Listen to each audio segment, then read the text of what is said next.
ഇന്നത്തെ വീഡിയോയിൽ വാഹനത്തിൻ്റെ AC ഓൺ ചെയ്തുകൊണ്ട് വാഹനം സ്റ്റാർട്ട് ചെയ്ത് കഴിഞ്ഞാൽ വാഹനത്തിന് എന്തെങ്കിലും കുഴപ്പമുണ്ടോ, അല്ലെങ്കിൽ വാഹനത്തിന് എന്തെങ്കിലും ദോഷകരമായി ബാധിക്കുമോ, ബാറ്ററിക്ക് കംപ്ലൈൻറ്റ് വരുമോ, ആ ഒരു കാര്യത്തെപ്പറ്റിയാണ് ഇന്നത്തെ വീഡിയോ ചർച്ച ചെയ്യുന്നത്. വീഡിയോയിലേക്ക് സ്വാഗതം.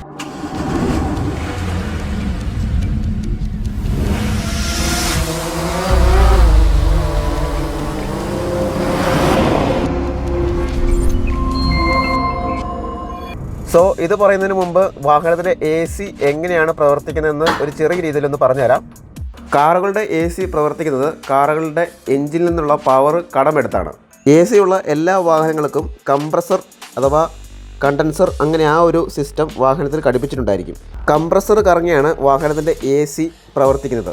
ഈ കംപ്രസർ കറങ്ങുവാനായിട്ട് വാഹനത്തിൻ്റെ എൻജിൻ പവറിൽ നിന്ന് ബെൽറ്റ് വെച്ച് ഈ ഒരു കംപ്രസറിലേക്ക് കണക്ഷൻ കൊടുക്കുന്നു. കണക്ഷൻ കൊടുത്തതിന് ശേഷം ആ ഒരു ബെൽറ്റ് വഴി ഈ ഒരു പവർ കംപ്രസറിലേക്ക് ട്രാൻസ്ഫർ ചെയ്ത് അങ്ങനെ ഈ ഒരു കംപ്രസർ കറങ്ങിയതിന് ശേഷമാണ് വാഹനത്തിനുള്ളിലേക്ക് AC എത്തുന്നത്. ഈ കാറിലെ ACയുടെ കംപ്രസർ എവിടെയാണെന്ന് ഞാൻ കറക്റ്റായിട്ട് ഒന്ന് കാണിച്ചു തരാം. ഇതാണ് ഞാൻ ആ പറഞ്ഞ ബെൽറ്റ്. ഈ ബെൽറ്റ് നിന്നും വേറൊരു ബെൽറ്റ് ഈ ഒരു ഭാഗത്തേക്ക് പോകുന്നുണ്ട്. ഇതാണ് കംപ്രസർ.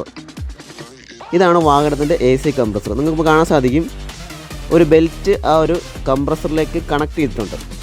അപ്പോൾ ആ ഒരു ബെൽറ്റ് കറങ്ങിയാണ് ഈ ഒരു കംപ്രസർ കറങ്ങുന്നത്. പക്ഷേ ഈ ഒരു വാഹനം സ്റ്റാർട്ട് ചെയ്ത ഉടനെ ഈ ഒരു ബെൽറ്റ് ആ കൂടത്തിൽ കറങ്ങുന്നുണ്ട്. പക്ഷേ കംപ്രസർ കറങ്ങുന്നില്ല. കംപ്രസർ കറങ്ങണമെങ്കിൽ AC ഓൺ ചെയ്തതിന് ശേഷം മാത്രമേ ഉള്ളൂ കംപ്രസർ കറങ്ങുകയുള്ളൂ.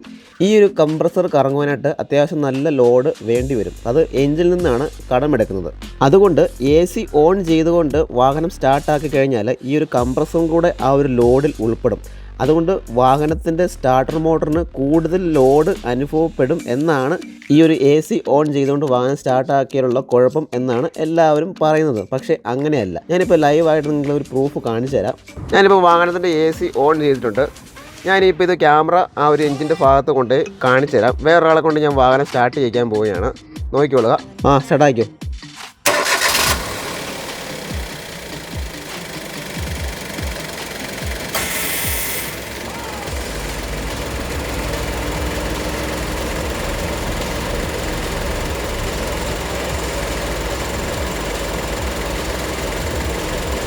ഓഫ് ചെയ്തടാ. ഇനി AC ഓഫ് ആക്കിയിട്ടൊന്ന് സ്റ്റാർട്ട് ചെയ്തേ.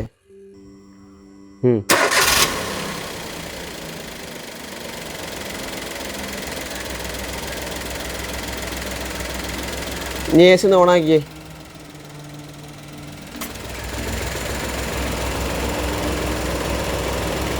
ഓഫ് ചെയ്തോ. ഇവിടെ നിങ്ങളൊരു കാര്യം ശ്രദ്ധിച്ചോന്ന് എനിക്ക് അറിയത്തില്ല. വാഹനം സ്റ്റാർട്ടായതിനു ശേഷം ഒരു 3 സെക്കൻഡ് കഴിഞ്ഞതിന് ശേഷമാണ് ഈ ഒരു AC കംപ്രസർ ഓണായത്.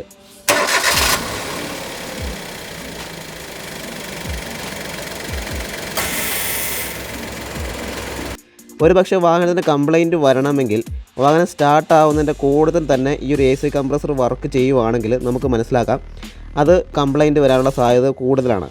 പക്ഷേ ഈ ഒരു വാഹനം സ്റ്റാർട്ടാക്കി AC ഓൺ ചെയ്തുകൊണ്ട് തന്നെ വാഹനം സ്റ്റാർട്ടാക്കി ഒരു 3 സെക്കൻഡ് കഴിഞ്ഞതിന് ശേഷമാണ് AC കംപ്രസർ ഓൺ ആയത്. അപ്പോൾ നമ്മൾ AC ഓഫാക്കി വണ്ടി സ്റ്റാർട്ട് ചെയ്തിട്ട് AC ഓൺ ആക്കുന്നതും AC ഓൺ ചെയ്തിട്ട് വാഹനം സ്റ്റാർട്ടാക്കുന്നതും തമ്മിൽ ഒരു വ്യത്യാസമില്ല. എല്ലാം ഒരുപോലെയാണ്. അപ്പോൾ ഈ ഒരു ഇൻഫർമേഷൻ അധികം ആർക്കും അറിയത്തില്ല. എല്ലാവരും പറയുന്നത് AC ഓൺ ചെയ്തുകൊണ്ട് വാഹനം സ്റ്റാർട്ടാക്കി കഴിഞ്ഞാൽ AC കംപ്ലൈൻ്റ് ആവും, വാഹനത്തിൻ്റെ മറ്റ് കംപ്ലൈൻറ്റുകൾ വരും, അങ്ങനെയാണ്. പക്ഷേ അങ്ങനെയല്ല. ഈ ഒരു വാഹനം AC ഓൺ ചെയ്തിട്ട് വാഹനം സ്റ്റാർട്ടാക്കിയതിന് ശേഷം വാഹനം ഓൺ ആയതിനു ശേഷം ഒരു 3 സെക്കൻഡ് അല്ലെങ്കിൽ 5 സെക്കൻഡ് കഴിഞ്ഞതിന് ശേഷമാണ് AC ഓൺ ആകുന്നത്. ഒരു പക്ഷേ ഈ ഒരു വാഹനം AC ഓൺ ചെയ്തുകൊണ്ട് സ്റ്റാർട്ടാക്കുമ്പോൾ ആ കൂടെ തന്നെ ഈ ഒരു കംപ്രസറും കൂടെ സ്റ്റാർട്ടാവുന്നതിൻ്റെ കൂടുതൽ ആ ഒരു ഇൻസ്റ്റൻറ്റിൽ ഈ ഒരു AC കംപ്രസർ വർക്ക് ചെയ്യുവാണെങ്കിൽ നമുക്ക് മനസ്സിലാക്കാം ബാറ്ററിയിൽ നിന്ന് കൂടുതൽ ചാർജ് എടുത്തിട്ട് ബാറ്ററി കംപ്ലൈൻറ്റ് ആവാം, അല്ലെങ്കിൽ കൂടുതൽ ലോഡ് വന്ന് സ്റ്റാർട്ടർ കംപ്ലൈൻറ്റ് ആവാം. അങ്ങനെ ഒത്തിരി കാര്യങ്ങൾ നമുക്ക് മനസ്സിലാക്കിയെടുക്കാൻ സാധിക്കും. പക്ഷേ ഇപ്പം ഞാനത് ലൈവായിട്ട് കാണിച്ചു തന്നിട്ടുണ്ട്. അപ്പം ഈ ഒരു വീഡിയോ ഇൻഫർമേറ്റീവായിട്ട് തോന്നിയിട്ടുണ്ടെങ്കിൽ ചാനൽ സബ്സ്ക്രൈബ് ചെയ്തേക്കാം. പുതിയ ഇൻഫർമേറ്റീവ് വീഡിയോയുമായിട്ട് അടുത്ത ദിവസം വരാം. Good bye.